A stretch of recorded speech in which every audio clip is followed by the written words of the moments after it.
నమస్తే APTS Telugu news కి స్వాగతం. ఏలూరు జిల్లా దెందులూరు నియోజకవర్గం దెందులూరు టీడీపీ మాజీ ఎమ్మెల్యే చింతమనేని ప్రభాకర్ సుడిగాలి పర్యటన. వైసీపీ పాలనలో రాష్ట్ర భవిష్యత్తు అంధకారం. టీడీపీ కూటమి అధికారంలోకి వస్తేనే రాష్ట్రానికి దశ.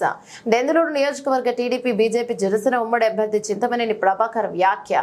విస్తృత స్థాయి ఎన్నికల ప్రచారంలో భాగంగా గురువారం ఉదయం నుంచి పెదవేగి మండలంలోని పలు గ్రామాల్లో పర్యటిస్తున్న చింతమనేని ప్రభాకర్ ప్రజానాయకుడు చింతమనేని క్రెయిన్ ద్వారా భారీ గజమాల వేసి ఘన స్వాగతం పలికారు. స్థానిక నాయకులు కార్యకర్తలు గ్రామాల్లోని ప్రతి ఇంటికి ఆటోలో బస్సులో ప్రయాణించే ప్రయాణికులను దుకాణాల వద్దకు వెళ్లి వ్యాపారస్తులను కలిసి ఉమ్మడి ప్రభుత్వ ఆవశ్యకతను ప్రజలకు వివరించి ఓట్లు అభ్యర్థించిన చింతమనేని ప్రభాకర్. ఈ కార్యక్రమంలో టీడీపీ మాజీ ప్రజాప్రతినిధులు, నాయకులు, అభిమానులు తదితరులు భారీగా పాల్గొన్నారు.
వచ్చాక నెల ఆగిస్తారు.